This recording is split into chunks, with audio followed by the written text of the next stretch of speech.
Good morning students, मैं रामचंद्र। आज के वीडियो में हम बात करेंगे रासायनिक मृदा सुधारकों के उपयोग की सावधानियाँ।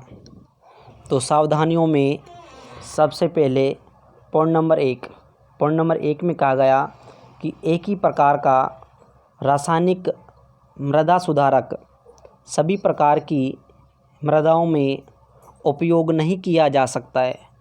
आप किसी एक ही प्रकार के रासायनिक मृदा सुधारक को सभी प्रकार की मृदाओं में उपयोग में नहीं ले सकते हैं। नंबर 2, मृदा सुधारक की आवश्यकता से कम मात्रा डालने पर या आवश्यकता से कम मात्रा का उपयोग करने पर उचित सुधार नहीं होगा।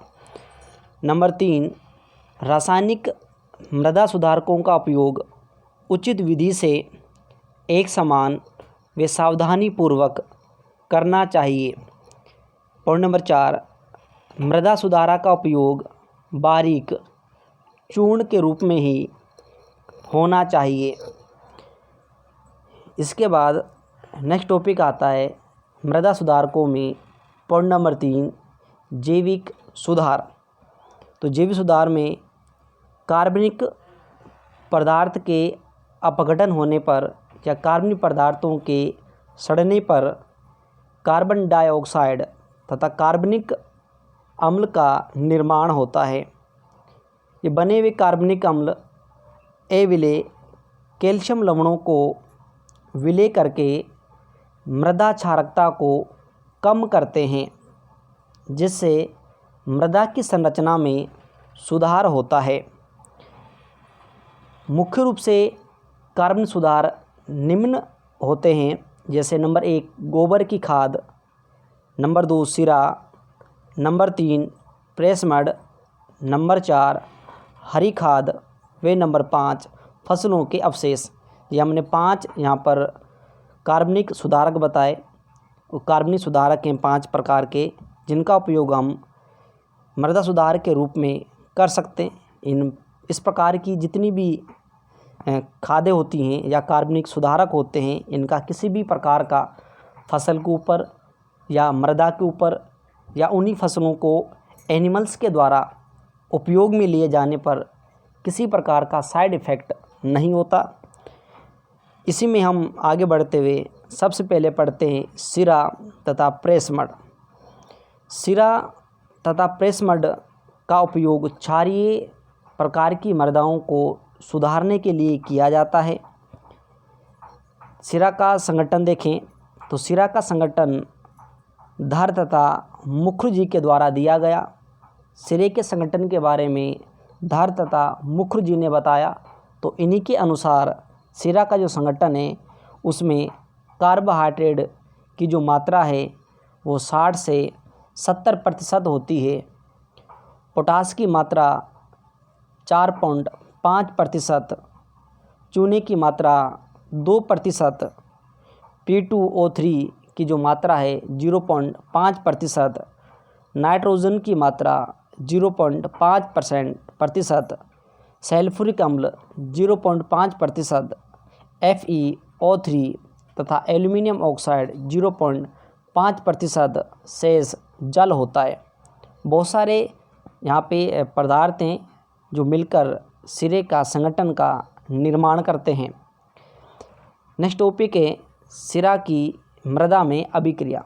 जब सिरे को मृदा में मिलाया जाता है तो वो किस प्रकार से मृदा में अभिक्रिया करता है उसका अध्ययन करते हैं।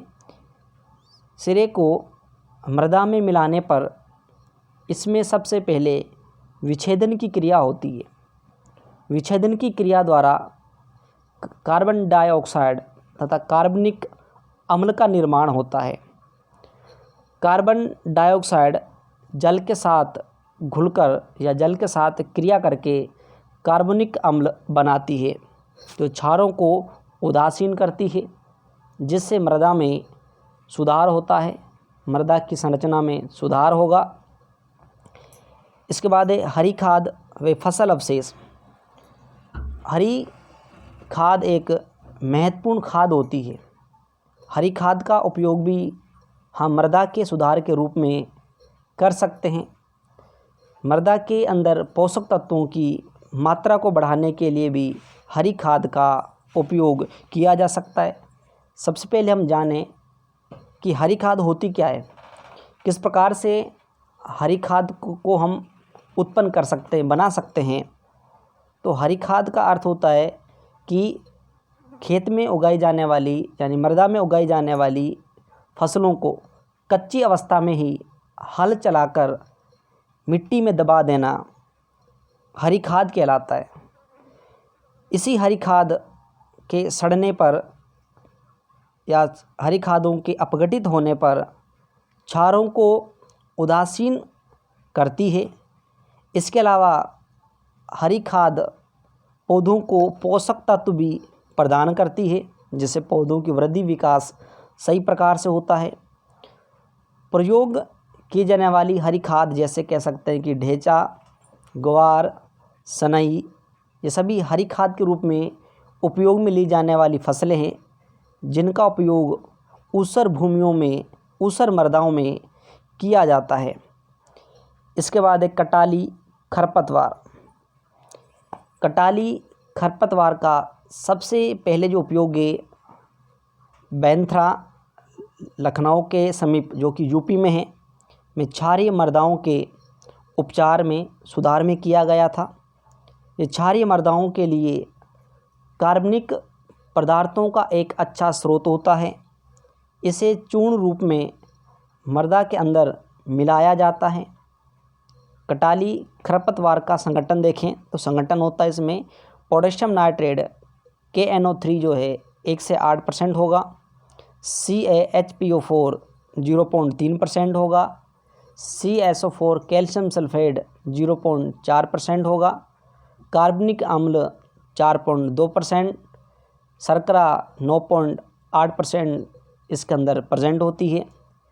यदि हम मात्रा देखें मिलाने की तो 2.5 टन प्रति हेक्टर जो है कटाली खरपतवार को मृदा में मिलाया जा सकता है। तो 2.5 टन हम प्रति हेक्टर के हिसाब से इस कटाली खरपतवार को मृदा में मिला सकते हैं। इसके बाद टॉपिक है वनस्पतियों का प्रभाव। सभी पौधे अपनी जड़ों द्वारा, अपनी रूट्स द्वारा CO2 कार्बन डाइऑक्साइड उत्पन्न करते हैं, जो जल के साथ क्रिया करके कार्बनिक अम्ल बनाते हैं। ये कार्बनिक अम्ल कैल्शियम कार्बोनेट से क्रिया करके बाइकार्बोनेट बनाते हैं। अभिक्रिया को देखेंगे हम, इसमें जो विनिमय अभिक्रिया होती है, अभिक्रिया देखें इसमें क्या होता है कि कैल्शियम आयन मृदा विलयन में आकर विनिमय सोडियम आयनों को विस्थापित कर देते हैं। अभिक्रिया देखें तो इसमें कार्बनिक अम्ल H2CO3 प्लस क्रिया करता है कैल्शियम कार्बोनेट से CaCO3 से। जब अभिक्रिया होती है तो कैल्शियम बाइकार्बोनेट का निर्माण होता है, जिसका सूत्र CaHCO3 का होल ट्वाइस। सोडियम क्ले है, यानी कि मृतिका क्ले के ऊपर सोडियम आयन अधिशोषित है, उसी में हमने कैल्शियम बाइकार्बोनेट को मिलाया तो कैल्शियम आयनों ने इस क्ले के ऊपर से सोडियम आयनों को विस्थापित कर दिया और स्वयं कैल्शियम आयन सोडियम के स्थान पर यानी कि क्ले के ऊपर अधिशोषित होकर कैल्शियम क्ले बनाते हैं। प्लस में सोडियम बाइकार्बोनेट जो हैं बाहर निकल जाता है, मृदा से निक्षालित हो जाते हैं। इस प्रकार जो मृदा है वो सोडियम लवणों से मुक्त हो जाती है। इसके बाद है लवणीय एवं क्षारीय मृदाओं का प्रबंधन। इस प्रकार की मृदाओं के प्रबंधन में निम्न क्रियाएं लाभदायक होती हैं। हम 4 प्रकार के पॉइंट पढ़ेंगे जो इन लवणीय व क्षारीय मृदाओं के प्रबंधन में लाभदायक होती हैं। सबसे पहले खेत की तैयारी। तो सबसे पहले हम खेत को समतल करते हैं, क्योंकि खेत में सिंचाई का पानी समान रूप से भरा रह सके। खेत समतल नहीं होने पर ऊंचे स्थानों पर जल नहीं पहुंच पाता, जिस कारण उस जगह से या उस स्थान से लवणों की मात्रा कम नहीं हो पाती। नंबर 2 है जुताई की विधियाँ। गीली अवस्था में जुताई कराने पर कीचड़ बनता है तथा सूखी अवस्था में जुताई कराने पर ढेले बन जाते हैं। इन मृदाओं की जुताई जो है उपयुक्त हल्की नमी होने पर ही होनी चाहिए। नंबर 3 है क्यारी की तैयारी तथा रोपण की विधि। क्यारी का जो आकार है, पौधों का रोपण तथा सिंचाई की विधि इस प्रकार की होनी चाहिए जिससे बीज तथा पौधों की जड़ों के आसपास लवणों की मात्रा कम हो सके।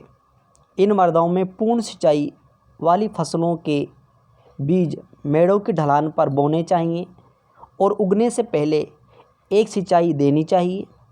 इससे लवणों का अंकुरण पर कम असर होता है और पौधे अपने आप को जल्दी स्थापित कर लेते हैं। इस प्रकार से हम लवणीय मृदा में भी फसल को उगा सकते हैं, फसलों का रोपण कर सकते, क्यारियाँ बनाकर ही हमें इस प्रकार की रोपण विधि अपना सकते हैं। नंबर 4 है सिंचाई। सिंचाई विधि पौधों की पैदावार में वृद्धि कर सकती है। इस आप सभी परिचित हैं कि बिना सिंचाई के, बिना पानी जल के हम सिंचाई कार्य नहीं कर सकते। तो सिंचाई जो विधि है पौधों की पैदावार में सबसे अहम योगदान करने वाली या पौधों की वृद्धि के लिए सबसे आवश्यक होती है। जल मृदा में लवण की सांद्रता को तनु रखता है। सिंचाई से लवण पौधों से नीचे निक्षालन द्वारा चले जाते हैं। जितने भी लवण मृदा में होंगे, यदि उस मृदा में हम जल देते हैं या सिंचाई करते हैं तो जितने भी लवण मृदा में प्रेजेंट है वो जल के साथ विलय होकर मृदा की निचली परतों में चले जाते हैं। निक्षालन क्रिया हो जाती है जिस कारण मृदा जो है लवणों से मुक्त हो जाती है, जिससे हमें अच्छी उपज और अच्छी पैदावार भी प्राप्त होती है। तब पौधों को जल शोषण में आसानी हो जाती है, यानी पौधे आसानी से जल को शोषित कर सकते हैं। ये 4 हमने पॉइंट पढ़े जो लवणीय व क्षारीय मृदाओं के प्रबंधन में लाभदायक होते हैं। इसमें अगला जो टॉपिक है वो है सस्य संबंधी क्रियाएं। इन सस्य संबंधी क्रियाओं का हम अध्ययन कल के वीडियो में करेंगे। इसके अलावा कुछ नए टॉपिक्स भी कल आपको पढ़ाएंगे। आज की वीडियो में इतना ही। धन्यवाद।